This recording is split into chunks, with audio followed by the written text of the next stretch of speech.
കുറേ ദിവസമായി നമ്മൾ കണ്ടുകൊണ്ടിരിക്കുകയെന്ന് പറഞ്ഞില്ല. ഇന്നത്തോട് കൂടിയിട്ട് ഞാൻ വളരെ എന്താ പറയുക സീരിയസ് ആയിട്ടുള്ള കേരളത്തിൻ്റെ ചരിത്രത്തിൽ ഏറ്റവും ഇടതുപക്ഷ പ്രസ്ഥാനം ഏറ്റവും അതിശക്തമായ സമരം നടത്തിയ ഒരു കേസായിരുന്നു സോളാർ കേസ്.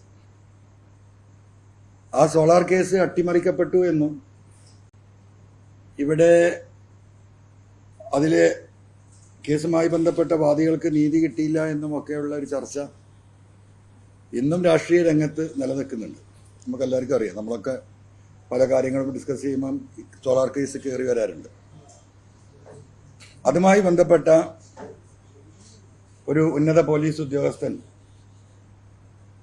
പേര് വെളിപ്പെടുത്താൻ കഴിയാത്ത ഇന്നത്തെ സാഹചര്യത്തിൽ അദ്ദേഹം പറയുന്നുണ്ട്, എനിക്കയച്ച ആ കേസിനെ സംബന്ധിച്ച് അതെങ്ങനെ അട്ടിമറിക്കപ്പെട്ടു എന്ന കാര്യം സൂചിപ്പിച്ചുകൊണ്ടുള്ള ഒരു വോയിസ് മെസ്സേജാണ് നിങ്ങളെ ഇന്ന് കേൾപ്പിക്കാനുള്ളത്. വളരെ പ്രധാനമാണ്.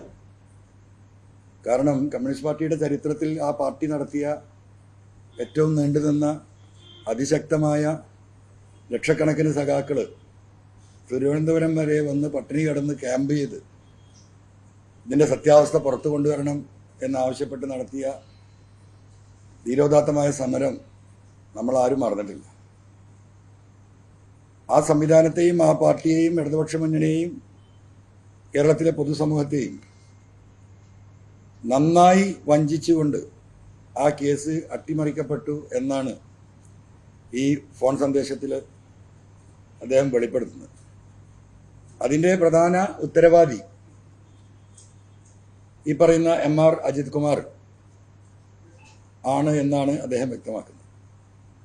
ആ സന്ദേശത്തിൽ നിന്ന് മനസ്സിലാകുന്നത് ആ ഇൻവെസ്റ്റിഗേഷൻ ടീമിൽപ്പെട്ട അന്വേഷണവുമായി ബന്ധപ്പെട്ട ഏതോ ഒരു പോലീസ് ഉദ്യോഗസ്ഥനാകാം അദ്ദേഹം. അതൊക്കെ ഇനി അന്വേഷിക്കുന്ന നാളെ ഇതിനൊക്കെ ഒരു അന്വേഷണം വരികയാണെങ്കിൽ അന്വേഷിക്കുന്ന ഉദ്യോഗസ്ഥർ അന്വേഷിക്കട്ടെ. അതിലേക്ക് കടക്കുന്നതിന് മുമ്പ് ഒന്ന് രണ്ട് കാര്യങ്ങൾ ക്ലാരിഫൈ ചെയ്യേണ്ടതുണ്ട്. ഇന്നലെയും മിനിയാന്നുമായി ഞാൻ നടത്തിയ പത്രസമ്മേളനങ്ങളിൽ ഒറ്റ കാര്യം എൻ്റെ ശ്രദ്ധയിൽപ്പെട്ടത്, ഞാൻ പൂർണ്ണമായിട്ടും വാർത്തകളൊന്നും കേട്ടില്ല, എൻ്റെ അനലൈസ് റിപ്പോർട്ടുകൾ കേട്ടില്ല. രാത്രി 11:30 മണിക്ക് റിപ്പോർട്ടർ TVയിലെ പ്രിയപ്പെട്ട ഡോക്ടർ അരുൺ ഇന്നലത്തെ പത്രസമ്മേളനവുമായി ബന്ധപ്പെടുത്തി അദ്ദേഹത്തിൻ്റെ ഒരു വിലയിരുത്തൽ, അതായത് ചില കാര്യത്തിൽ ഞാൻ ഹോംവർക്ക് ചെയ്യാതെയാണോ, കുറ്റപ്പെടുത്തിക്കൊണ്ടല്ല, ഹോംവർക്ക് ചെയ്യാതെയാണോ ഈ വിഷയങ്ങൾ ഒന്ന് രണ്ട് കാര്യങ്ങൾ പറഞ്ഞിട്ടുള്ളത് എന്ന് അദ്ദേഹം പറഞ്ഞിട്ടുണ്ട്. കാരണം ഇത് ലക്ഷക്കണക്കിന് ആളുകൾ കേൾക്കുകയാണ്. അപ്പോൾ അതിലൊരു ക്ലാരിഫിക്കേഷൻ. ഒന്ന്, അദ്ദേഹം പറഞ്ഞത് സാജൻ സ്കറിയ വിഷയത്തിൽ, ഈ വയർലെസ് ചോർത്തിയ വിഷയമല്ലാത്ത ഒരുപാട് കേസുണ്ട്, അവിടെ നിൽക്കട്ടെ, വിഷയത്തിൽ ഇതിന് രാജ്യദ്രോഹ കുറ്റം ചുമത്തിക്കൊണ്ട് കേസെടുക്കണമെന്ന് പറഞ്ഞ് ഈ പറയുന്ന വീഡിയോ ഉൾപ്പെടെയാണ് ഞാനന്ന് DGPക്ക് കത്ത് നൽകുന്നത്. അങ്ങനെ അതിൻ്റെ പ്രാരംഭഘട്ടത്തിൽ ഈ പറയുന്ന MR അജിത് കുമാറുമായി സംസാരിച്ചപ്പോൾ കമ്മ്യൂണിക്കേഷൻ ഇലക്ട്രോണിക്സ് എവിഡൻസ് ആക്ടിലെ 2000-66F നിങ്ങൾക്ക് കേൾക്കുമ്പോൾ ഒരു വെറുപ്പ് വന്നുണ്ടാവും. എന്താ ചങ്ങാതി ഇതിങ്ങനെ പറഞ്ഞുകൊണ്ടിരിക്കുന്നത്. അതൊരു വളരെ പ്രധാനമായൊരു വിഷയമാണ്. 66F നിൽക്കില്ല എന്ന് അദ്ദേഹം ഒരു വാദം ഉന്നയിച്ചു. അപ്പം ഞാൻ ലീഗൽ ഒപ്പീനിയൻ എടുത്തിട്ടുണ്ട്, നമ്മളെ വക്കീൽമാരെടുത്ത്. അപ്പോൾ അതിൻ്റെ കാര്യങ്ങളും ആ സെക്ഷനെ കുറിച്ചും ആ ആക്ടിനെ കുറിച്ചും എന്തിനാണ് ഇത് ഉണ്ടാക്കിയതിനെ കുറിച്ചൊക്കെ വിശദമായി ചർച്ച ചെയ്തപ്പോൾ അദ്ദേഹം പറഞ്ഞു, നമുക്ക് ഒരു പണി ചെയ്യാം, അത് ലീഗൽ ഒപ്പീനിയന് കൊടുക്കാം ഹൈക്കോടതിയിൽ.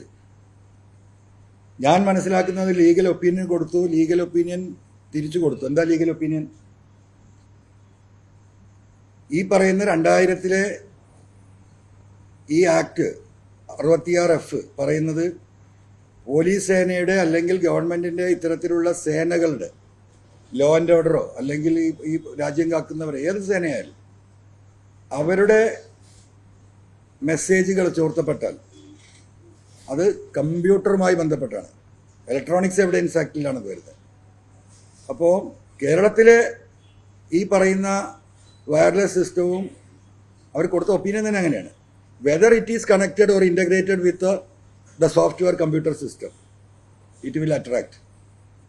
അത് കമ്പ്യൂട്ടറുമായി സോഫ്റ്റ്വെയറുമായി ഇന്റഗ്രേറ്റ് ചെയ്തിട്ടുണ്ടോ എന്ന് ആർക്കറിയില്ല.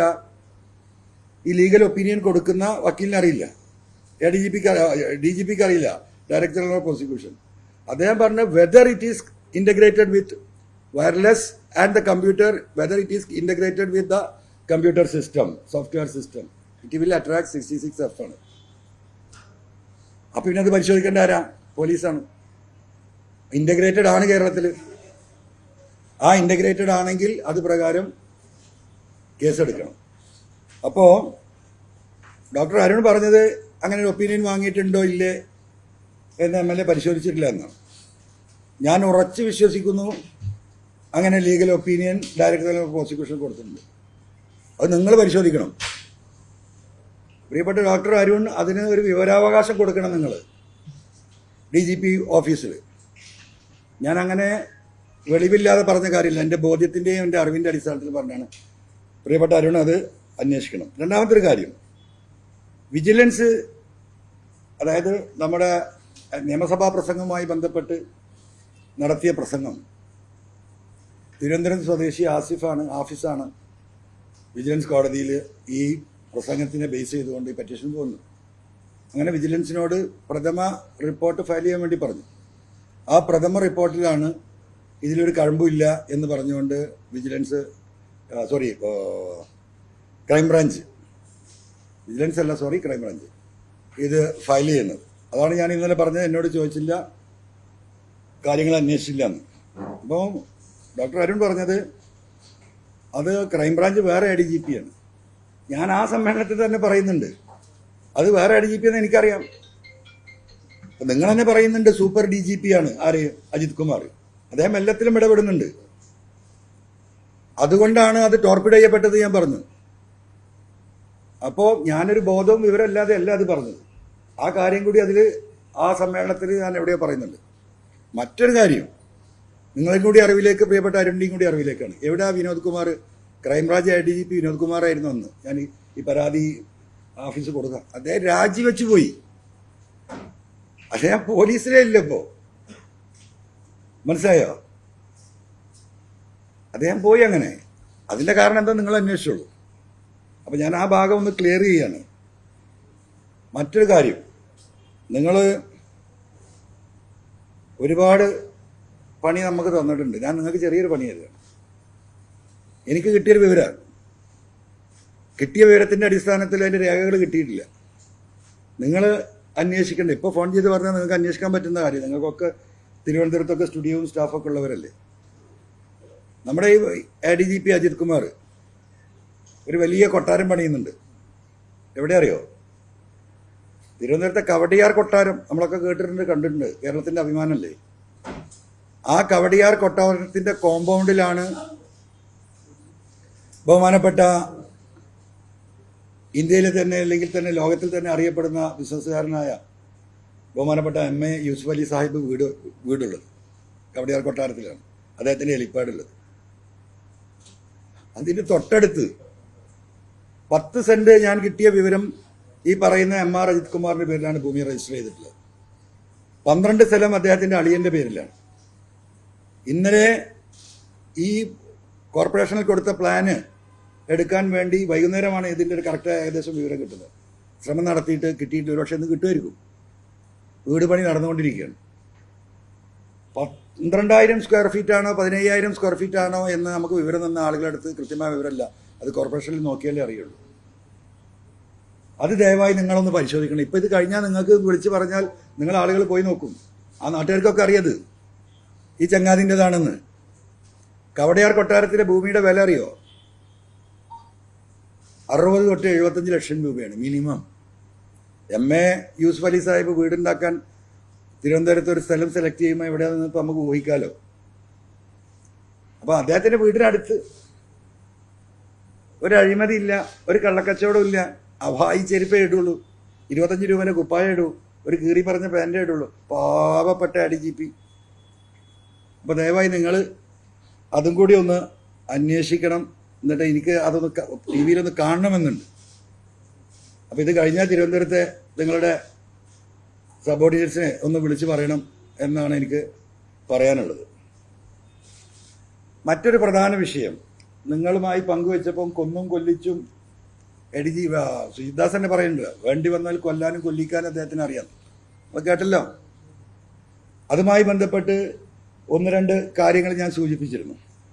അതിൽ പ്രധാനമായി ഞാൻ സൂചിപ്പിച്ചിരുന്ന എടവണ്ണ കേസായിരുന്നു. എടവണ്ണയിൽ നിദാൻ എന്ന് പറയുന്ന ഒരു ചെറുപ്പക്കാരൻ തലക്ക് വെടിയേറ്റ് മരണപ്പെട്ട ഒരു സംഭവം ഏകദേശം 1.5 വർഷം മുമ്പാന്ന് തോന്നുന്നു എനിക്കുണ്ട്. എൻ്റെ നാട്ടിൽ, എൻ്റെ അടുത്താണ്, 1-2 കിലോമീറ്റർ. അന്ന് ഇതിൻ്റെ ദുരൂഹതകൾ നമ്മളിങ്ങനെ കേൾക്കാറുണ്ട്. അപ്പോൾ കഴിഞ്ഞൊരു ഈ പറഞ്ഞ പോലെ ഈ അന്വേഷണത്തിൻ്റെ ഭാഗമായി ഈ വിഷയത്തിലേക്ക് ഇറങ്ങിയപ്പോൾ അതിൻ്റെയൊക്കെ പിന്നിൽ നമ്മൾ പോയിരുന്നു. അപ്പോൾ നിങ്ങൾ ശ്രദ്ധിച്ച് കേട്ടോ, ആ മരിച്ച റിദാന്റെ ഭാര്യയെയും കുടുംബത്തെയും ഇന്നലെ ഞാൻ കണ്ടിരുന്നു. വിശദമായി ആ കുട്ടിയോട് ഈ കാര്യങ്ങൾ വിളിച്ചന്വേഷിച്ചു, ചോദിച്ചു. ആ കുട്ടി പറയുന്നു, ഇപ്പോൾ ആ കേസിൽ ബുക്ക് ചെയ്തിട്ടുള്ള പ്രതിയായി ഇവർ കുറ്റപത്രം കൊടുത്തിട്ടുള്ള ഷാൻ ഒരിക്കലും അത് ചെയ്യൂല. എൻ്റെ ഭർത്താവിൻ്റെ ഏറ്റവും അടുത്ത ഫ്രണ്ടാണ്, അവരത്രയും സ്നേഹത്തിലാണ്, ഒരു കാരണവശാലും എനിക്ക് ചെയ്യാൻ കഴിയില്ല. കേസിൽ ബുക്ക് ചെയ്യപ്പെട്ട കുടുംബം, അവൻ്റെ പേര് ഷാനാണ് ഇതിലെ പ്രതി, അവരുമായി ബന്ധപ്പെട്ടു എന്നനുസരിച്ച് അവർ തീർത്തും പറയുന്നു ആ കാര്യം ഈ ഷാൻ ചെയ്തിട്ടേ ഇല്ല. അപ്പൊ പിന്നെ എങ്ങനെ ഷാൻ പ്രതിയാക്കപ്പെട്ടു? ഈ പെൺകുട്ടിയോട് ഈ മരണം നടന്ന് പിറ്റേ ദിവസം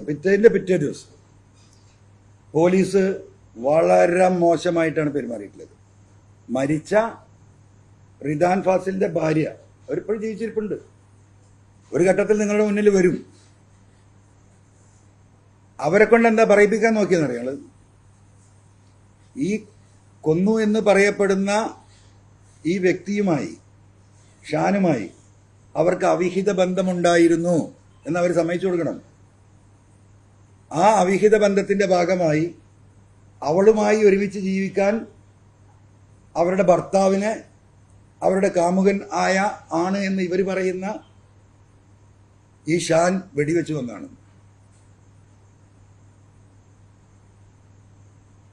അങ്ങനെ ഈ കുട്ടിയെ കൊണ്ട് ഇത് പറയിപ്പിക്കാൻ വളരെ ഭീകരമായി 3 ദിവസം പോലീസ് മർദ്ദിച്ചു.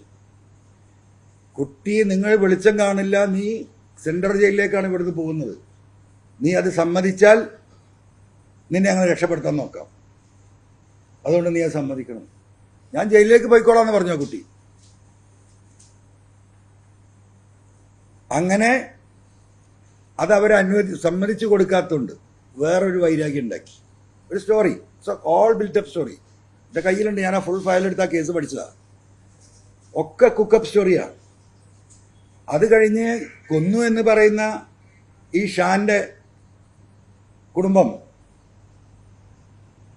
ആ പയ്യനെ 3.5 ദിവസം കഴിഞ്ഞിട്ടാണ് പ്രതിയെ അറസ്റ്റ് ചെയ്തു എന്ന് റിപ്പോർട്ട് വരുന്നത്. എനിക്ക് ഓർമ്മയുണ്ട്.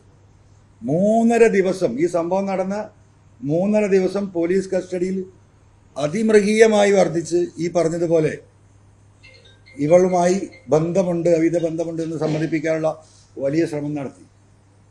അവനും അത് സമ്മതിച്ചില്ല. പിന്നീട് ഈ മരിച്ച റിദാനുമായിട്ട് വേറെ ചില വൈരാഗ്യങ്ങൾ ഉണ്ടായിരുന്നു, അതൊക്കെ വിശദീകരിക്കാൻ കഴിയില്ല, കാരണം ഇപ്പം തെളിവിലേക്ക് വരുന്ന കാര്യങ്ങളാണ്. അങ്ങനെ ഒരു കുക്കപ്പ് സ്റ്റോറി ഉണ്ടാക്കി ആ വൈരാഗ്യത്തിനാണ് ഇവനെ കൊന്നത് എന്ന് പറഞ്ഞിട്ട് കേസ് അവിടെ ബ്രേക്ക് ചെയ്യണം. ഈ സംഭവം നടന്നു.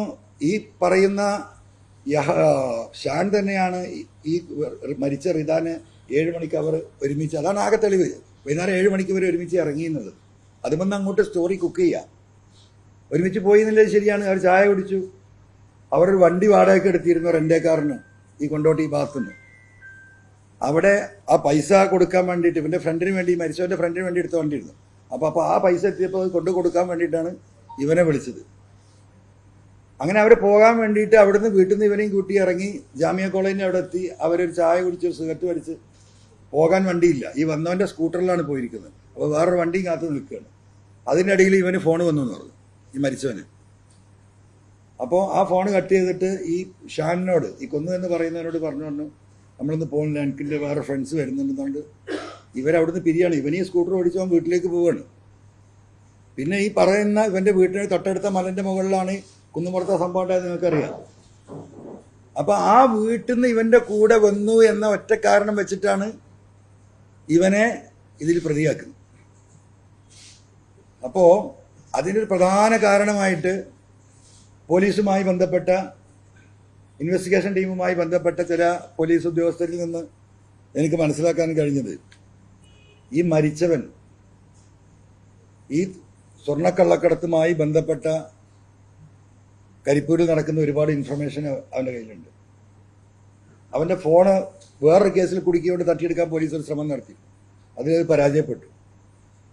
മാത്രമല്ല ചില പോലീസ് ഉദ്യോഗസ്ഥരോട് ഞാനിത് വെളിപ്പെടുത്തുമെന്ന് അവൻ പറഞ്ഞിട്ടുണ്ടെന്ന് പറഞ്ഞു.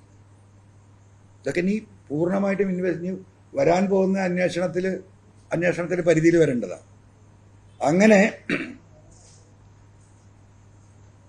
ആ ഒരു മോട്ടീവിലാണ് ഇവനെ കൊല്ലിച്ചത് എന്നാണ് ഇതുമായി ബന്ധപ്പെട്ടവർ സൂചിപ്പിക്കുന്നത്. കാരണം അത് വരുന്നത് സുജിത്ദാസിന്റെ അടുത്തേക്കാണ്.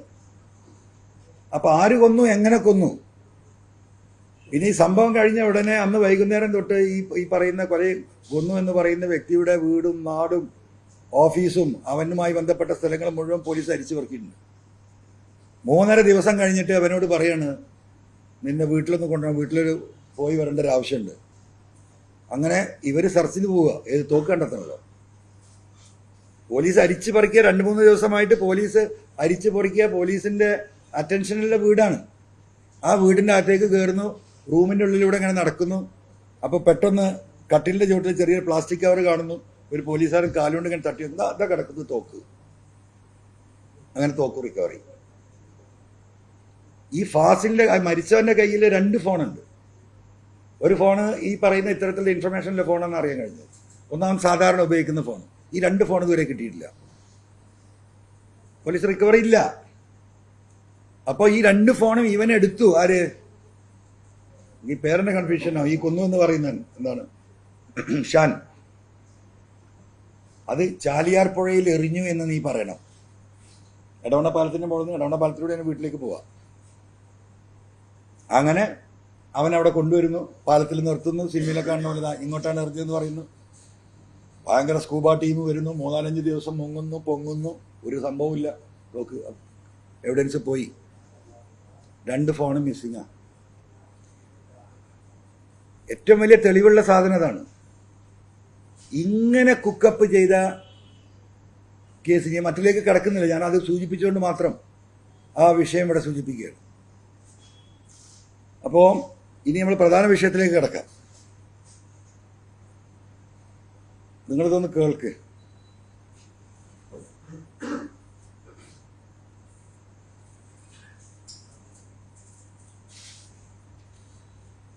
നമസ്കാരം സർ. PV അൻവർ MLA സാറാണെന്ന് വിചാരിക്കുന്നു. ഒരിക്കൽ കൂടി സാറിന്റെ നമ്പർ വെരിഫൈ ചെയ്തതിന് ശേഷമാണ് ഞാനിപ്പോ സാറോട്ട് കമ്മ്യൂണിക്കേറ്റ് ചെയ്യാൻ നോക്കുന്നത്. ഈ രീതിയിലൊരു മെസ്സേജ് അയക്കേണ്ടി വന്നതിൽ സാറിനോട് ആദ്യം തന്നെ ഞാൻ ക്ഷമിക്കുകയാണ്. ഇന്നത്തെ ഒരു സാഹചര്യത്തിൽ ഐഡന്റിറ്റി വെളിപ്പെടുത്താൻ കഴിയാത്ത പോലീസിലൊരു ഉദ്യോഗസ്ഥനാണ് ഞാൻ. പോലീസിന്റെ വയർലെസ് മെസ്സേജ് സാജൻസ്കരിയ ചോർത്തിയെടുത്ത് മറുനാടൻ ചാനലിന് പ്രക്ഷേപണം നടത്തിയതിനെതിരെ സാർ നൽകിയൊരു പരാതി ഉണ്ടായിരുന്നല്ലോ, പോലീസ് FIR. അത് രജിസ്റ്റർ ചെയ്ത് അന്വേഷണം ആരംഭിച്ചപ്പോൾ തന്നെ സാജന്റെ സഹോദരങ്ങൾ ഇടനിലക്കാർ വഴി ADGP ഒരു സമീപിച്ചിട്ട് സാജനെ ജാമ്യമില്ലാ വകുപ്പുകൾ ചേർത്ത കേസിൽ കൊടുക്കാതിരിക്കാൻ വേണ്ടിയിട്ട് 2 കോടി രൂപ വാഗ്ദാനം ചെയ്യും. അപ്പോ അതിൽ 1.5 കോടി രൂപ 2 തവണയായിട്ട് MLA അജിത് സാറിന് നൽകിയിട്ടുണ്ടെന്ന് പറഞ്ഞ് ആ സമയത്ത് സാറിന്റെ പേര് വെളിപ്പെടുത്താനകത്ത് ഇന്റർനെറ്റ് കോൾ എന്നത് ഓർമ്മയുണ്ടോ സാറിന്? അപ്പൊ ആ വിവരം നൽകി ഞാനായിരുന്നു. കഴിഞ്ഞ ദിവസം മലപ്പുറത്ത് വെച്ച് സാർ നൽകിയ പ്രശ്നം മുഴുവനായി ഞാൻ കേട്ടു. അപ്പൊ അതിൽ സാറിന്റെ അടുത്തോട്ടുള്ള ബഹുമാന വിശ്വാസം എനിക്ക് നന്നായിട്ട് കൂടി. അതിന്റെ അടിസ്ഥാനത്തിലാണ് ഞാനിപ്പം അജിത് സാറിന്റെ സ്വഭാവവും പ്രവർത്തന രീതിയും സാറിനെ അറിയിക്കാൻ വേണ്ടിയിട്ട് എനിക്ക് തോന്നിയത്. ഒരു കമേഴ്ഷ്യൽ കുടുംബത്തിലാണ് സാർ ഞാൻ ജയിച്ചത്. അതുകൊണ്ട് തന്നെ ജീവിതത്തിൽ സത്യസന്ധമായിട്ടാണ് ഞാൻ ജയിച്ചുകൊണ്ടിരിക്കുന്നത്. പരമാവധി ശ്രമിക്കാറുണ്ട്. അജിത് സാർ തികച്ച ഒരു ഫെമിനിസ്റ്റ് വിരുദ്ധനാണ് സാർ. പുള്ളിയുടെ സമ്പർക്കം മുഴുവൻ സ്വാതന്ത്ര്യമായിട്ടാണ്. രാഷ്ട്രീയകാരിൽ കെ സി വേണുഗോപാൽ സാറും കെ സുരേന്ദ്രൻ സാറും അടുത്ത സുഹൃത്തുക്കളാണ് പുള്ളിയുടെ. ഏറെ ഇതിനകത്ത് തന്നെ സരിത കേസ് ഉണ്ടല്ലോ സാർ, CBI അന്വേഷിക്കും വേണുഗോപാൽ അടക്കമുള്ള എല്ലാ പ്രമുഖരും കുറ്റമുക്തരാക്കപ്പെട്ടതിന്റെ കാരണക്കാരൻ സാർ തന്നെയാണ്. കേസിൽപ്പെട്ട എല്ലാ പ്രമുഖരും നിസ്സാരമായിട്ട് ഈ പണം ശാരീരികമായിട്ടും മാനസികമായിട്ടും ഉപയോഗിക്കുകയും ചെയ്തിട്ടുണ്ട്. അതിൽ ചില മാന്യന്മാരും മറ്റുള്ളവരിൽ നിന്ന് ആ സ്ത്രീ കൈപ്പറ്റിയ പണം മുഴുവൻ കവറുകയും ചെയ്തത്. അപ്പോ വർഷങ്ങളോളം അവർ ജയിലിൽ തന്നെ നടന്നു. ജാമ്യം കിട്ടി പുറത്തു വന്നപ്പോ കേരള പോലീസിൽ നിന്ന് നീതി ലഭിക്കില്ല എന്ന് അവർക്ക് ബോധ്യമാവുകയും ചെയ്തു. പിന്നീടാണ് CBI കേസ് എടുത്തത്. അപ്പോ ഈ സരിതയുമായിട്ട് ഈ കാലഘട്ടത്തിനിടയ്ക്ക് അജിത് സാർ നല്ല സൗഹൃദം ഉണ്ടായിരുന്നു സാർ. CBI കേസ് ഏറ്റെടുത്തപ്പോഴേക്കും സരിത നിത്യവധിക്ക് പോലും പണമില്ലാത്ത അവസ്ഥയിലുണ്ടായിരുന്ന സമയം എനിക്കറിയാം. കെ സി വേണുഗോപാൽ സാറിന്റെ നിർദ്ദേശപ്രകാരം അജിത് സാർ സരിതയെ ബ്രെയിൻ വാഷ് ചെയ്ത് ഈ കേസ് ആര് അന്വേഷിച്ചാലും ഒരാളും കുറ്റവാളിയാവില്ലെന്ന് പറഞ്ഞ് അവരെ തെറ്റിദ്ധരിപ്പിക്കുകയും ചെയ്തു സാർ. അജിത് സാർ ഈ പറയുന്ന പോലെ പല രീതിയിൽ കേരള പോലീസിന് കൊടുത്ത മൊഴിയിൽ നിന്ന് ചില്ലറ മാറ്റം വരുത്തി പറഞ്ഞാൽ സരിതയ്ക്ക് ജീവിക്കാൻ ആവശ്യമായ പണം പ്രതിയിൽ നിന്ന് വാങ്ങി കൊടുക്കാമെന്ന് പുള്ളി പറഞ്ഞതാണ്. അപ്പൊ അതിനും ഞാൻ സാക്ഷിയാണ്. ഈ വാക്ക് ഉപയോഗിച്ച് CBIയുടെ കാതലായ പല ചോദ്യങ്ങൾക്കും കൃത്യമായി ഓർമ്മയില്ല എന്ന് സരിതയുടെ മറുപടി കാരണം അതിനാണ് കാരണം. അപ്പൊ അങ്ങനെയാണ് ജയിലിലേക്ക് കൊണ്ടിരുന്ന പലരിൽ നിന്ന് അസംബ്ലിയിലും പാർലമെന്റിലും വീണ്ടും എത്തിയത്. സാർ കരിപ്പൂർ കേന്ദ്രീകരിച്ച് നടന്ന സ്വർണ്ണക്കള്ളക്കടത്ത് ഗ്രൂപ്പുകളിൽ ഒരു ഗ്രൂപ്പുമായിട്ട് അജിത് സാറിന് കച്ചവടമുണ്ട് സാർ. ഈ കാര്യങ്ങൾ കൈകാര്യം ചെയ്യുന്നത് അജിത് സാറിന്റെ ഭാര്യയുടെ തൃശ്ശൂരിലുള്ള ബന്ധുക്കളാണ്. ഇങ്ങനെയുള്ള കുറെ കാര്യങ്ങൾ എനിക്കും പേഴ്സണലി അറിയാവുന്ന കാര്യമാണ് സാർ. അജിത് സാറിന്റെ ഈ കള്ളക്കടത്ത് രംഗത്തെ സഹായിക്കുന്ന ഒരു പ്രത്യേക രീതിയിലാണ് സാർ. പുള്ളിയുടെ സംഘത്തിൽ പെടാത്തവരായ 6 സ്വർണ്ണം കടത്തിക്കൊണ്ട് എയർപോർട്ടിന് പുറത്തെത്തിയാലും മലപ്പുറം SP ആയിരുന്ന സുജിത് സാറിന്റെ നേതൃത്വത്തിലുള്ള ഗോൾഡ് സ്മഗ്ലിംഗ് ഇൻവെസ്റ്റിഗേഷൻ ടീം മിക്കവരെയും പിടികൂടും. ഇതിന്റെ വ്യക്തിപരമായ അന്വേഷണത്തിലാണ് ഞാൻ മനസ്സിലാക്കിയത് അജിത് സാർ കണ്ണിയായ ദുബൈയിലെ ഒരു സ്വർണ്ണക്കടത്ത് സംഘം ഇതിന്റെ പുള്ളിയുടെ ബാക്കിലുണ്ടെന്നും ഒരു ചാർജ് സംവിധാനം ഉണ്ടെന്നും ദുബായ് ഹോൾസെയിൽ ഗോൾഡ് മാർക്കറ്റിൽ നിന്ന് മലയാളികൾ 6 സ്വർണ്ണ ബിസ്ക്കറ്റ് വാങ്ങിയാലും വാങ്ങുന്നതിലെ പിന്തുടർന്ന് അവർ ഏത് ഓഫീസിലേക്കോ വീട്ടിലേക്കോ പോകുന്നതെന്ന് മനസ്സിലാക്കുന്നതും ഈ ടീമിന്റെ പിന്നിലുള്ള ബുദ്ധിയാണ്. അതിനുശേഷമാണ് സ്വർണ്ണക്കടത്തുകാർക്കുള്ള സ്വർണം നടത്തുന്നവർക്ക് നാട്ടിലേക്കുള്ള എല്ലാ സഹായം ചെയ്തു കൊടുക്കാനും സപ്ലൈ ചെയ്യുന്ന ഏജന്റുമാരെ അജിത് സാറിന്റെ സംഘം പണം കൊടുത്ത് വാങ്ങിച്ച് ഈ കാരിയർമാരുടെ പാസ്പോർട്ടും ടിക്കറ്റ് ഡീറ്റെയിൽസും കളക്ട് ചെയ്ത് മലപ്പുറം SP സുജിത് സാറിന് അയച്ചു കൊടുക്കാനാണ് പതിവ്. അങ്ങനെയാണ് കഴിഞ്ഞ 3 വർഷം കോടിക്കണക്കിന് രൂപയുടെ സ്വർണം എയർപോർട്ടിന് പുറത്തു വെച്ച് മലപ്പുറം പോലീസ് പിടിച്ചെടുക്കുന്നത്. ഇതേ സമയങ്ങളിലൊക്കെ അജിത് സാറിന്റെ സംഘം നിർലോകം സ്വർണം കടത്തുകയും വലിയ തോതിൽ പണം സമ്പാദിക്കുകയും ചെയ്തിട്ടുണ്ട് സാർ. ഈ പോലീസ് നടപടിയിലൂടെ പൊതുവെ ഒരു കള്ളക്കടത്ത് സംഘത്തിന് മുന്നോട്ട് പോകാൻ കഴിയില്ല. അതുകൊണ്ട് തന്നെ ഈ അജിത് സാറിന്റെ ഗ്രൂപ്പ് ഈ രംഗത്ത് മൊത്തം പേരടക്കിയ അവസ്ഥയാണ് ഉണ്ടായിട്ടുള്ളത്. ഇദ്ദേഹത്തിന്റെ ഈ സന്തത സഹചര്യമായിട്ടുള്ള ഈ കാര്യങ്ങളെല്ലാം ചെയ്യുന്ന ഒരു മുജീബുണ്ട്. അജിത് സാറിന്റെ വീട്ടിലെ സ്ഥിരം പുള്ളിയുടെ വീട്ടിലെ സന്ദർശകനാണ് ഈ മുജീബ്. അജിത് സാറിന്റെ ഡിപ്പാർട്ട്മെന്റിൽ ഈ കാര്യങ്ങൾ മുഴുവൻ കൈകാര്യം ചെയ്യുന്ന ഈ മുജീബ് അജിത് സാറിന്റെ പുള്ളിയുടെ ഏറ്റവും അടുത്ത കൂട്ടുകാരൻ പറഞ്ഞാണ്. ഞാൻ സ്ഥിരം പുള്ളിയെ കാണാറുണ്ട്. ആരെങ്കിലും എത്രയും പറഞ്ഞ് എന്തെങ്കിലും കേസിന്റെ അന്വേഷണം ആയിട്ട് മുന്നോട്ട് വന്നാൽ ഇവര് മുറിക്കുന്നു സാറ്. അതൊന്നും ചെയ്യാൻ കഴിയില്ല. അജിത് സാറിന്റെ ഇതിനായിട്ട് IPS ഉദ്യോഗസ്ഥർ വരെയുള്ള വലിയ സംഘങ്ങൾ തന്നെ പ്രവർത്തിക്കുന്നുണ്ട്. ഈ സംഘം കേരളത്തിലെ എല്ലാ പ്രമുഖന്മാരുടെയും ഫോൺ കോളുകൾ ചോദിക്കുന്നുണ്ട്. ഇതിൽ ബഹുമാനപ്പെട്ട മുഖ്യമന്ത്രി അദ്ദേഹത്തിന്റെ ഓഫീസും ഇതിനകത്ത് ഉൾപ്പെടുന്നുണ്ട് സാർ എന്നാണ് ഞാൻ എന്റെ സ്വകാര്യമായ അന്വേഷണത്തിൽ ഞാൻ മനസ്സിലാക്കിയിട്ടുള്ളത്. സാർ വടകര പാർലമെന്റ് തെരഞ്ഞെടുപ്പ് സമയത്ത് കാർമുകളും വോട്ടിങ്ങിന് തൊട്ട് മുമ്പ് അതിന്റെ തലേദിവസം അന്വേഷണ പുരോഗതി പറഞ്ഞു വിടാനുള്ള അജിത് സാറിന്റെ ഈ ശ്രമം ഉണ്ടായിരുന്നല്ലോ. സൈബർ സെല്ലിലെ ഉദ്യോഗസ്ഥരുടെ നിലപാട് മൂലമാണ് അന്വേഷണം ഇതുവരെ കംപ്ലീറ്റ് ആകാതിരുന്നത്. അതിൽ തന്നെ ഈ സർക്കാരിനെയും പാർട്ടിയെയും തകർക്കാൻ സത്യം പറഞ്ഞാൽ തോൽക്ക് ചെന്നായയുടെ ഒരു രീതിയാണ് പുള്ളിയുടെ ഒരു സ്റ്റൈല്. പുള്ളി അഭിനയിച്ചുകൊണ്ടിരിക്കുന്നത് പോലീസിനെ ഒരു വലിയ വിഭാഗം സേന അങ്ങനെ കണ്ണീര് ഒട്ടിക്കുന്ന പോലെ ആയിപ്പോയി. പുള്ളിക്ക് അതിന് ദൈവം അറിഞ്ഞ് നൽകിയ ഒരു അസുഖമാണ്. പുള്ളിക്ക് സോറിയാസിസ് രോഗം വന്നു. ശരീരത്തിൽ മാത്രമല്ല, പുള്ളിയുടെ ഹൃദയത്തിൽ സോറിയാസിന്റെ ഒരു അംശമുണ്ട് സാറേ. അതുകൊണ്ട് പോലീസിന്റെ ഐഡന്റിറ്റിയായ കാക്കി യൂണിഫോം പോലും പുള്ളിക്ക് ധരിക്കാൻ പറ്റാത്ത ഒരു സാഹചര്യമാണ് ഇപ്പോൾ ഉള്ളത്. എന്റെ ശബ്ദം ഇത്രയാണ് ആക്ച്വലി എനിക്ക് പറയാനുള്ളത്. എന്റെ ശബ്ദം എന്റെ ഐഡന്റിറ്റി വെളിപ്പെടുത്താതിരിക്കാൻ വേണ്ടിയിട്ട് ഞാൻ സോഫ്റ്റ്വെയറിന്റെ സഹായത്തോടെ മാറ്റിയിട്ടുണ്ട്. അപ്പൊ സാർ അത് എന്റെ അടുത്ത് ക്ഷമിക്കണം. എനിക്ക് സത്യം പുറത്തു പറയാതെ ഒരു സമാധാനമില്ല. അതിന്റെ പുറത്താണ് ഈ പറയുന്നത്. നന്ദിയുണ്ട് സാർ. Okay, by.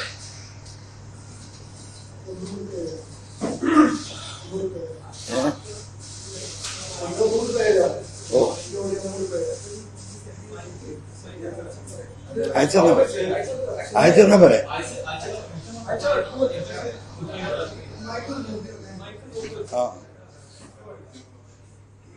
അയച്ചുതരാം. നിങ്ങൾ ആ ഗ്രൂപ്പിലേക്ക് ഇട്ടാ പറയാം. നമുക്കിതിലൊന്നും ഒളിക്കാനില്ല, ആർക്ക് വേണമെങ്കിൽ തരാം. അപ്പോ ഇതൊക്കെയാണ് സ്ഥിതിഗതികൾ. ഇപ്പൊ എന്നെ സംബന്ധിച്ച് ഞാൻ ഇന്നത്തോട് കൂടിയിട്ട് ഈ ഒന്നാം ഘട്ട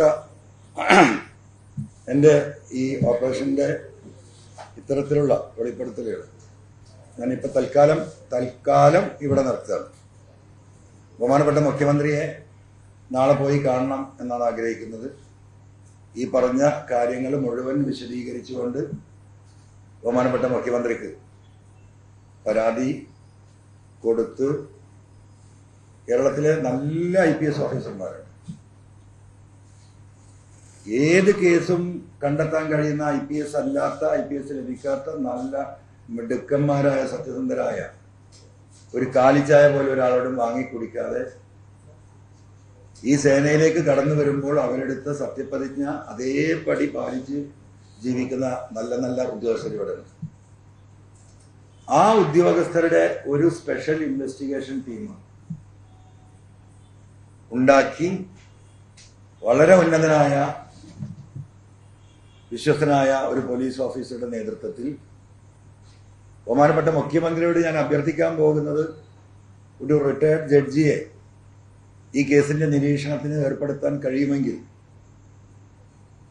അതുകൂടി സാധ്യമാക്കിക്കൊണ്ട് ഈ കേസുകൾ പരിശോധിക്കപ്പെടേണ്ടതുണ്ട്. ഈ കൾപ്രിറ്റുകൾ ഈ സേനയിൽ നിന്ന് പുറത്തുപോയി അവർ ചെയ്ത കുറ്റത്തിന് ഇന്ത്യയിലെ ശിക്ഷാ നിയമങ്ങൾ എന്താണോ അതിന് വിധേയരാകേണ്ടതുണ്ട്. സത്യസന്ധമായും ഭയമില്ലാതെയും പ്രവർത്തിക്കാൻ കഴിയുന്ന ഒരവസ്ഥ പോലീസ് സേനയിൽ ഉണ്ടാക്കണം. ഇന്ന് യഥാർത്ഥത്തിൽ അതില്ല എന്ന് എനിക്ക് ബോധ്യമുണ്ട്. കാരണം ഇദ്ദേഹത്തെ പേടിയാണ്. അദ്ദേഹത്തിന്റെ ഏറ്റവും സുഹൃത്തായ സുജിത്ദാസ് തന്നെ വെളിപ്പെടുത്തുന്നുണ്ട്, ടെററാണ്. അപ്പൊ അങ്ങനെയാണ് അദ്ദേഹം ഉദ്ദേശിച്ചത് നടത്തും. അദ്ദേഹം ഉദ്ദേശിച്ചത് അദ്ദേഹം അടിച്ചേൽപ്പിക്കും. ഒരാൾക്ക് ചെറുവിരൽ അനക്കാൻ കഴിയില്ല. അപ്പോൾ സ്വാഭാവികമായിട്ടും ഈ അന്വേഷണത്തിന്റെ മുമ്പായിട്ട് അദ്ദേഹത്തെ ഈ ചുമതലയിൽ നിന്ന് മാറ്റണോ എന്ന് ബഹുമാനപ്പെട്ട മുഖ്യമന്ത്രിയും ഇടതുപക്ഷവും ആലോചിക്കട്ടെ. ഉത്തരവാദിത്തപ്പെട്ടവർ അദ്ദേഹത്തെ അവിടെ ഇരുത്തിക്കൊണ്ട് ഈ ഒരു അന്വേഷണം നടത്തുക എന്ന് പറയുന്നത് സസ്പെൻഡ് ചെയ്യണമെന്ന് ഞാൻ പറയുന്നില്ല. അത് അവര് ഉത്തരവാദിത്തപ്പെട്ടവർ തീരുമാനിക്കട്ടെ. ആ രീതിയിലുള്ള വളരെ ഡീറ്റെയിൽഡ് ആയിട്ടുള്ള ഒരു ഇൻവെസ്റ്റിഗേഷൻ നടന്നാൽ, ഞാൻ ഈ പറഞ്ഞ പല ദുരൂഹമായ മരണങ്ങൾ വേറെയുണ്ട്, ആളുകളെ കാണാതായതുണ്ട്, അത്തരം കേസുകൾ പരാതി കൊടുത്ത എത്രയോ കേസുകൾ, മുഖ്യമന്ത്രിയുടെ ഓഫീസ് തന്നെ കൊടുത്ത പരാതികൾ പലതുണ്ട്, ഇത്തരത്തിലുള്ള ദുരൂഹമായ കേസുകൾ. ആ ആളുകളൊക്കെ പലരും വളരെ അങ്ങേയറ്റം വിഷമത്തിലാണ്. അവർക്കൊന്നും നീതി കിട്ടിയില്ല എന്ന ഒരു ഫീലിംഗ് ആർക്കൊക്കെ ഉണ്ട്. അതൊക്കെ ഇവിടെ റെക്ടിഫൈ ചെയ്യേണ്ടതുണ്ട്. അത് റെക്ടിഫൈ ചെയ്ത് ബഹുമാനപ്പെട്ട മുഖ്യമന്ത്രി തന്നെ ഈ വിഷയത്തിൽ ഇൻവെസ്റ്റിഗേഷനിൽ ഇടപെട്ടുകൊണ്ട് ഈ കാര്യങ്ങൾ സത്യസന്ധമായി പുറത്തേക്ക് കൊണ്ടുവരാനുള്ള നടപടികൾ സ്വീകരിക്കണം എന്ന് പറഞ്ഞുകൊണ്ട് ബഹുമാനപ്പെട്ട മുഖ്യമന്ത്രിക്ക് ഇന്ന് ഞാൻ ഇന്ന് പോയി നാളെ അദ്ദേഹം അവിടെ ഉണ്ടെങ്കിൽ അവിടെ കാണും, അല്ലെങ്കിൽ മറ്റന്നാൾ കണ്ട് അത് നൽകാൻ തന്നെയാണ് തീരുമാനം.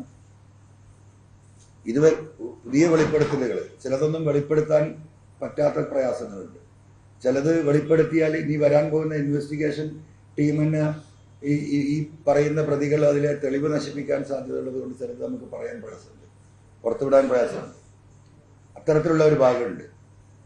അപ്പം സത്യസന്ധമായി ഇത് അന്വേഷിക്കാൻ ശേഷിയില്ല, പ്രാപ്തിയില്ല, മുഖം നോക്കാതെ നടപടി തന്റെ മനസാക്ഷിക്കനുസരിച്ച് സത്യസന്ധമായി പ്രവർത്തിക്കാൻ കഴിയുന്ന ബഹുമാന്യരായ നല്ല ഓഫീസർമാർ ഇവിടെ ഉണ്ട്.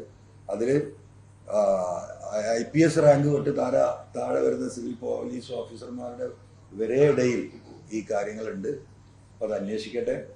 പിന്നെ മറ്റൊരു കാര്യം കൂടി ഒന്നുകൂടി ഞാൻ നിങ്ങൾ ഓർമ്മപ്പെടുത്തുന്നത്, ഇപ്പോൾ ഇദ്ദേഹം വെളിപ്പെടുത്തിയതിനപ്പുറം ഈ ഡാൻസ് ആപ്പ് ടീമിൽ നിന്ന്, ഈ ഡാൻസ് ആപ്പ് ടീമാണല്ലോ ഈ സ്വർണം പിടിക്കുന്നത് പുറത്തിട്ടിട്ട്.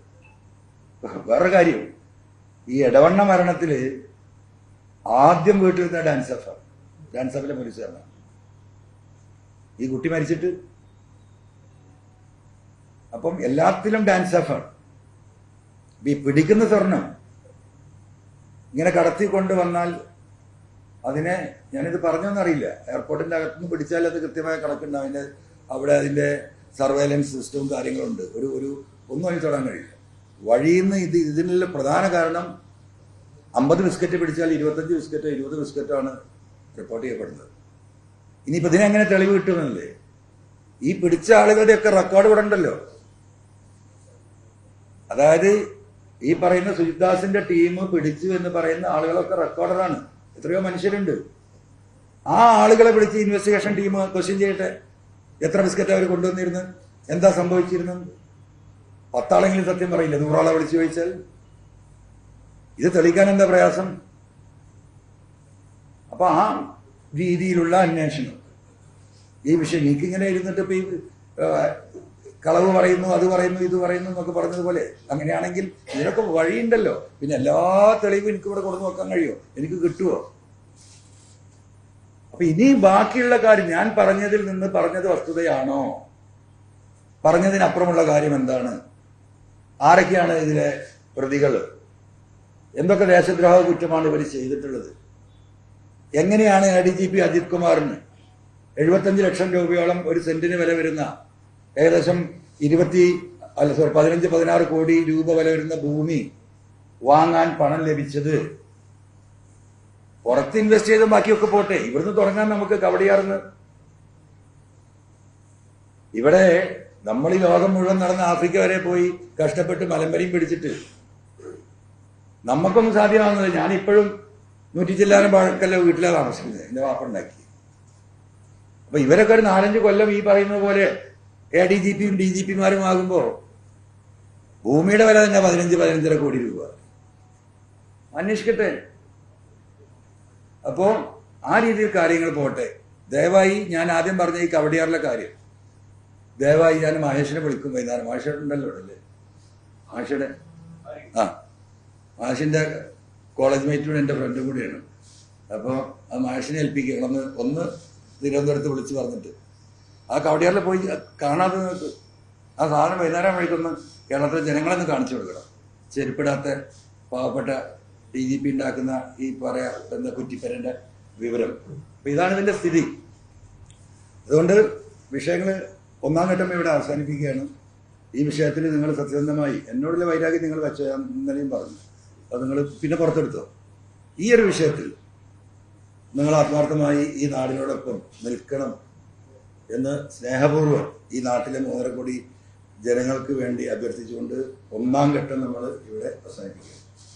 Thank you.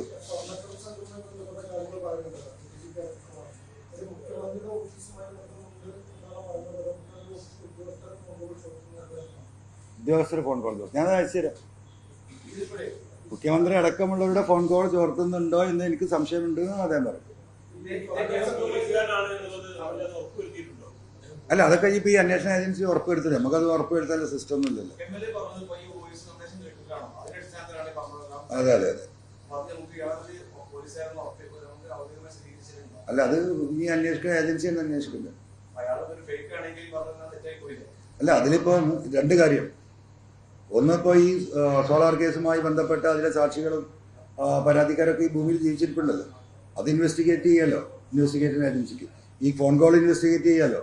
ഇതിൽ പറഞ്ഞ ഇതൊക്കെ ഇൻവെസ്റ്റിഗേഷനിൽ ഇത് വരുള്ളൂ. ഇതെനിക്ക് കിട്ടിയ ഇങ്ങനെ പല വിവരങ്ങളും കിട്ടിയിട്ടുണ്ട്.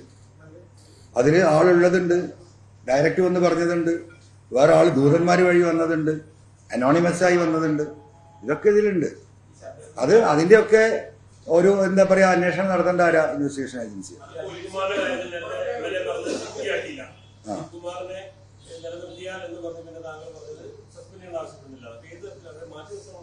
അല്ല, 100% ഇങ്ങനൊരു അന്വേഷണം നടക്കുമ്പം ആ അന്വേഷണം ആർക്കെതിരെയാണോ ഈ കാര്യങ്ങളൊക്കെ ഉള്ളത് ആ വ്യക്തിയെ തന്നെ ഇരുത്തിക്കൊണ്ട് എങ്ങനെയാണ് അന്വേഷണം മുന്നോട്ട് കൊണ്ടുപോകാൻ കഴിയുക? എനിക്ക് തോന്നുന്നില്ല അങ്ങനെ സാധിക്കുന്നു. മാറ്റി നിർത്തണം എന്ന് തന്നെ എൻ്റെ അഭിപ്രായം. ആ, കിട്ടിയോ? വീട് കണ്ടു. അത് ന്യൂസ് 18 അനുമതി പറയുന്നത് തിരുവനന്തപുരത്ത് ഈ പറഞ്ഞ കവടിയാറിൽ ന്യൂസ് 8 പ്രവർത്തകർ റിപ്പോർട്ടേഴ്സ് ആ വീഡിയോ കാണിച്ചുകൊണ്ടിരിക്കുന്നുണ്ട്.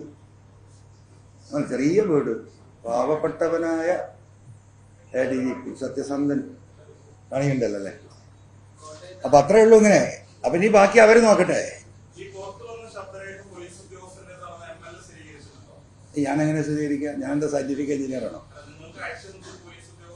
അതൊക്കെ ഇവര് നോക്കട്ടേന്ന്. എനിക്ക് അയച്ചു തന്നെ കിട്ടുമോ? എനിക്കറിയുന്ന ആള്. ഓ, അതെനിക്കൊരു ഫോൺ കോൾ വന്ന് അദ്ദേഹമാണ് ഇത് എന്ന് അദ്ദേഹം പറയുന്നു. നമുക്കറിയില്ലല്ലോ അദ്ദേഹം. അതൊക്കെ നീ നിങ്ങളെ പരിശോധിക്കും. പൊന്നാര മാഷെ, എനിക്ക് കിട്ടിയ നിങ്ങൾക്ക് തന്നു. ഞാൻ അന്വേഷിക്കില്ല. ഞാൻ കിട്ടിയ മെസ്സേജ് തന്നു. എനിക്കതിനപ്പുറം ഒന്നും ചെയ്യാൻ പറ്റില്ല. പിന്നെ എന്താ സംശയം?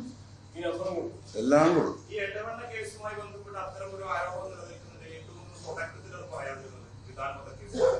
അതെ, അത് ഇപ്പോഴല്ലേ അത് അറിയുന്ന മാഷെ. നമുക്ക് വഹിയൊന്നും ഇല്ലല്ലോ. ഇപ്പൊ ഈ സംഭവങ്ങളൊക്കെ കണ്ടപ്പോഴേ അതൊക്കെ പുറത്തു വരുന്നത്. അല്ലെങ്കിൽ ഇവരെ പറ്റിയൊന്നും മിണ്ടാൻ പറ്റില്ല ഇരിക്കുന്നു പാവങ്ങൾ. മനസ്സിലായോ? ഇങ്ങനെ ഒരു ഫൈറ്റിലേക്ക് ഇറങ്ങിയപ്പോഴാണ് ഇങ്ങനെ പല ആളുകളും നമ്മളെ ബന്ധപ്പെടാൻ തുടങ്ങിയിരുന്നത്. മറ്റതൊക്കെ ഇവരെ അസ്പൃശ്യരായ മനുഷ്യരാണ് കേസിൽ കുടുക്കി വാദിയെ തന്നെ പ്രതിയാക്കുമെന്നതിന് ഭയത്തിലായിരുന്നു പലരും ഇരുന്നിരുന്നത്. അതിന്റെ ഭാഗമായിട്ടായിരിക്കാം ഇതൊക്കെ ഇപ്പൊ ഇങ്ങനെ വരുന്നത്.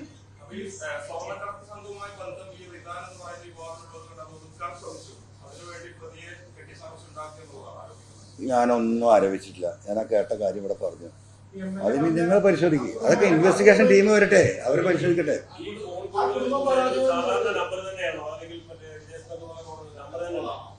ഏതാ? വിദേശത്ത് നിന്ന് എങ്ങനെ?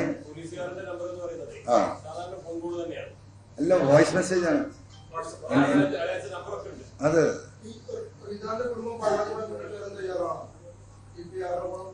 വരാനാണ് സാധ്യത എന്നാണ് ഞാൻ മനസ്സിലാക്കുന്നത്.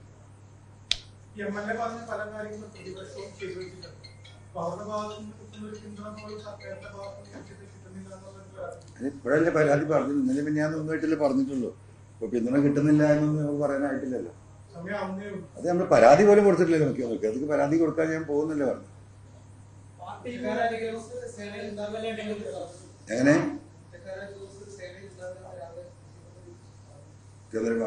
മുഖ്യമന്ത്രിയുടെ നിലപാട് അതാണല്ലോ. മുഖ്യമന്ത്രിയുടെ നിലപാടിൽ അല്പവ്യത്യാസം നിങ്ങളിൽ ചിലർക്കല്ലേ ഉള്ളൂ. എനിക്ക് ആ വ്യക്തിയെ വ്യക്തിപരമായി അറിയുന്ന ആളാണ്. ഈ അത്തരം കാര്യങ്ങളിൽ ഇപ്പോൾ അദ്ദേഹം നന്നായിട്ട് ഇടപെടുന്നത് അന്വേഷിക്കും. ഞാൻ പറഞ്ഞത് ശരിയാണെന്ന് നോക്കും, എല്ലാം നോക്കും. ഞാൻ പറഞ്ഞതുകൊണ്ട് അതെല്ലാം അദ്ദേഹം വിശ്വസിക്കുന്നില്ല. അതുകൊണ്ടാണല്ലോ അദ്ദേഹം ഈ സ്ഥാനത്തെത്തിയത്. അതുകൊണ്ടാണ് അദ്ദേഹം പിണറായി വിജയനായത്. ഈ പ്രതിസന്ധിയിൽ പിടിച്ചു നിൽക്കുന്നത് അദ്ദേഹത്തിന്റെ സത്യസന്ധതയും അദ്ദേഹത്തിന്റെ നീതിബോധവും തന്നെയാണ്. ഇതൊരു പല ജാതി കൊടുങ്കാറ്റ് ഇവിടെ വന്നല്ലോ, അദ്ദേഹം വീണിട്ടില്ലല്ലോ. അപ്പൊ ആ കാര്യങ്ങൾ അദ്ദേഹം ചെയ്യും. ആ ബോധ്യത്തിൽ തന്നെയാണ് എത്തുന്നത്. ഞാൻ തള്ളാൻ ഞാനൊന്നും ചെയ്തിട്ടില്ലല്ലോ. എന്താ ഞാൻ ചെയ്ത്?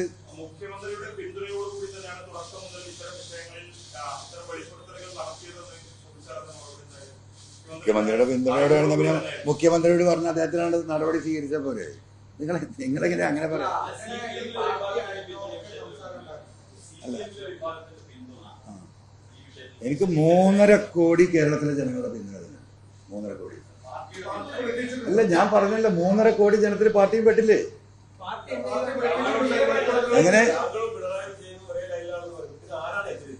എനിക്കറിയില്ല. നമ്മളെന്നും ആ പാർട്ടി ലൈനിൽ തന്നെയല്ലേ നിൽക്കാറുള്ളൂ. എങ്ങനെ? ഞാൻ പലരുമായി സംസാരിച്ചിട്ടുണ്ട്. അപ്പം നമ്മൾ സ്ഥിരമായിട്ട് സംസാരിക്കുന്നില്ല. നമ്മൾ പാർട്ടി ലീഡർഷിപ്പായിട്ട് സംസാരിക്കാതിരിക്കാൻ പറ്റും. നമുക്കൊരു ദിവസം എന്തെല്ലാം കാര്യങ്ങളല്ല പാർട്ടി സെക്രട്ടറി ഞാൻ സംസാരിച്ചില്ല. ഇതൊക്കെ തിരക്കിൽ വിഷയമില്ലേ?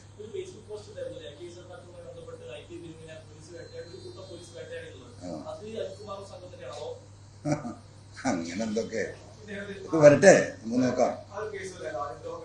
ഓ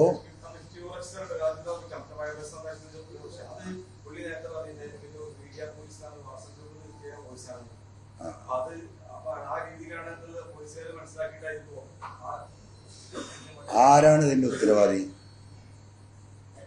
അതിന്റെ ഉത്തരവാദി പോലീസല്ലേ?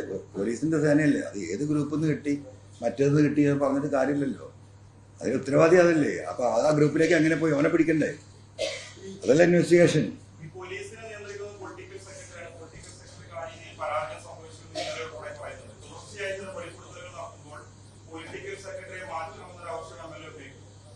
ഞാനെങ്ങനെ ഉന്നയിക്കും? നിങ്ങൾ ഇത്ര വിവരമില്ലാത്ത ചോദ്യം ചോദിക്കില്ല പ്ലീസ്. അത് ശരിയല്ലല്ലോ.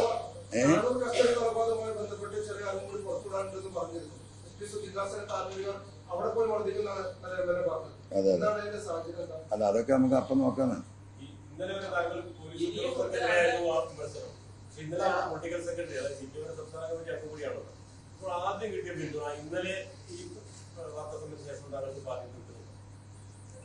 എന്തിപ്പോ ആ ചോദ്യത്തില് അത് നമുക്ക് പറയാം. എനിക്ക് ഈ കേരളത്തിലെ 3.5 കോടി ജനതയുടെയും പിന്തുണ ഉണ്ട് എന്ന് ഉറച്ചു വിശ്വസിക്കുന്നതാണ്. അതിലെല്ലാവരും വരും, നിങ്ങളും വരും എന്നാണ് ഞാൻ ഈ വിഷയത്തിൽ വിചാരിക്കുന്നത്. നമുക്ക് അവസാനിപ്പിക്കാം.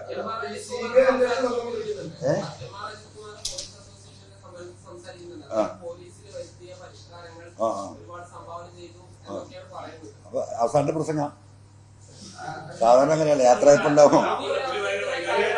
യാത്രയപ്പ പ്രസംഗമായി മാറിയോ? എനിക്കറിയില്ല.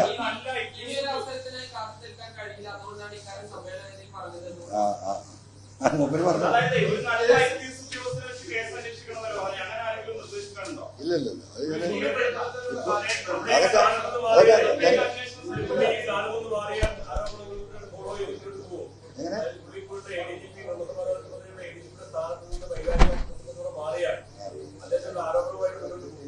ഇതിപ്പോ പബ്ലിക്കായി പറഞ്ഞ കാര്യമില്ല, ഗവൺമെന്റ് അല്ലേ ഇത്?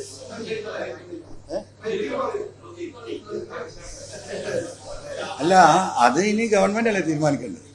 അദ്ദേഹം പോകാതിരിക്കുക. അതുകൊണ്ട് കുറ്റവിമുക്തനാവില്ലല്ലോ.